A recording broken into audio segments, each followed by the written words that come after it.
அன்பிற்கினிய தமிழ் உறவுகளே, நாளும் நற்றமிழ் என்கின்ற தலைப்பில் இன்று நாம் உலக பொதுப்பறையாம் திருக்குறளின் சிறப்புகளை காண இருக்கின்றோம்.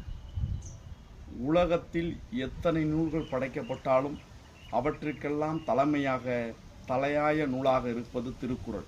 அதனால்தான் அது உலக பொதுமறை என்று அழைக்கப்படுகிறது. உலகத்தில் அதிக மொழிகளில் மொழிபெயர்க்கப்பட்ட நூல் பைபிள். அது ஒரு மதம் சார்ந்த நூல்.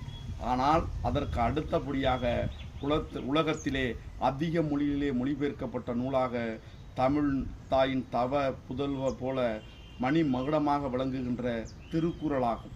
அது 107க்கும் மேற்பட்ட மொழிகளில் மொழிபெயர்க்கப்பட்டிருக்கிறது என்று சொன்னால் காரணம் அது உலகத்தின் பொதுமறை. எந்த மொழிக்காரர்கள் அந்த திருக்குறள் எடுத்து படிக்கிறார்களோ அவர்களுடைய மொழியைப் போலவே இருக்கும். அப்படிப்பட்ட தலை சிறந்த நூல்தான் திருக்குறள். அதிலே அறத்துப்பால், பொருட்பால், இன்பத்துப்பால் என்று வாழ்வியலுடைய சாராம்சங்கள் சொல்லப்பட்டிருக்கின்றன.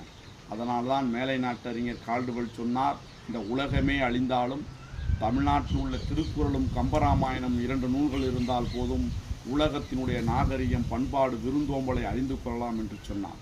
தேசத்தந்தை மகாத்மா காந்தியடிகள் சொன்னார், மீண்டும் நான் பிறப்பெடுத்தால் தமிழனாக பிறக்க வேண்டும், காரணம் திருக்குறளை படிப்பதற்காகவே என்று சொன்னார்.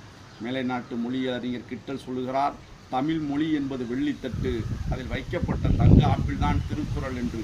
அப்படிப்பட்ட தலை சிறந்த உன்னத நூலாம் திருக்குறளை படிப்போம், திருக்குறள் வழி நடப்போம், தமிழனின் பெருமையை உலகறியச் செய்வோம். நன்றி.